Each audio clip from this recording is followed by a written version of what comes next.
പ്രത്യേകിച്ച് പ്ലാനുകളൊന്നുമില്ലാതെ റോഡ് ട്രിപ്പിന് ഇറങ്ങുന്നതാണ് ഞങ്ങളുടെ പതിവ്. അങ്ങനെ രാവിലെ തന്നെ തൃശ്ശൂരിൽ നിന്നിറങ്ങി. ഒരു കൊങ്കൺ ബീച്ച് സൈഡ് ട്രിപ്പാണ് മനസ്സിൽ. പോകുന്ന വഴിയിൽ തന്നെ ബ്രേക്ക്ഫാസ്റ്റ് കഴിക്കുവാൻ കയറി. ദോശയും പൂരിയും എല്ലാം കഴിച്ച് യാത്ര തുടർന്നു. തൃശ്ശൂരിൽ നിന്ന് കാലിക്കറ്റ്, കണ്ണൂർ, കാസർഗോഡ് വഴി മാംഗ്ലൂർ, ഉടുപ്പി. ഏകദേശം 9 മണിക്കൂർ യാത്ര. ഇതാണ് ഇന്നത്തെ പ്ലാൻ. ബ്രേക്ക്ഫാസ്റ്റ് കഴിച്ചത് പോരാത്തതുകൊണ്ട് വീണ്ടും നിർത്തി സ്നാക്സ് വാങ്ങിക്കുവാൻ. നമ്മുടെ നാട്ടിൽ ഇതിന് ഉണ്ണിയപ്പം എന്നാണ് പറയുന്നത്.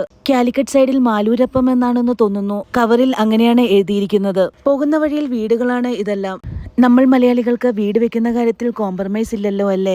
എന്തായാലും ലഞ്ച് കഴിഞ്ഞിട്ടാകാം അടുത്ത യാത്ര. കണ്ണൂർ തലശ്ശേരിയിലാണ് ഞങ്ങൾ ലഞ്ചിന് വേണ്ടി നിർത്തിയത്. കുറച്ച് ലേറ്റ് ആയി പോയി. തലശ്ശേരി ബിരിയാണി എല്ലാം കഴിഞ്ഞിരിക്കുന്നു. മീൽസും നൂഡിൽസും എല്ലാം കഴിച്ച് അവിടുന്ന് ഇറങ്ങി. ക്രിസ്മസ് ഈവനിങ് ആയതിനാൽ എല്ലായിടത്തും നല്ല തിരക്കാണ്.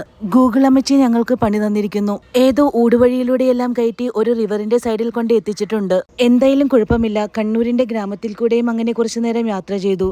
പോകുന്ന വഴിയിൽ എല്ലായിടത്തും അയ്യപ്പന്മാർ നടന്നു പോകുന്നത് കാണാമായിരുന്നു. അടുത്ത ചായക്കുള്ള സമയമായി.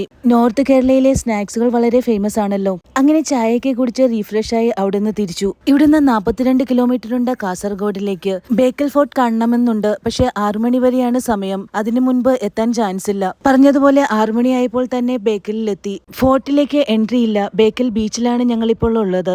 നമ്മുടെ കേരളത്തിലെ ബീച്ചുകൾ എന്തോരം വൃത്തികേടാണ്. ഇത്രയ്ക്ക് സിവിക് സെൻസ് ഇല്ലാത്തവരാണ് നമ്മൾ മലയാളികളെന്ന് തോന്നിപ്പോകും. ഇവാന അവിടെ കുത്തിയിരുന്ന ഷെൽസ് പറക്കുകയാണ്. കുട്ടികൾക്ക് ബീച്ചിൽ ഇറങ്ങണമെന്നുണ്ട്.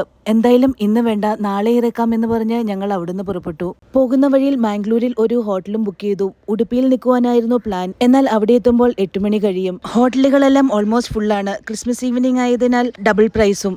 അപ്പോൾ ഇന്നിവിടെ റെസ്റ്റ് ചെയ്ത് നാളെയാകാം യാത്ര. റൂംസും ആവറേജ് ആണ്. ഡിന്നർ ഓർഡർ ചെയ്തു. അപ്പോൾ വീണ്ടും കാണാം പുതിയ വിശേഷങ്ങളുമായി.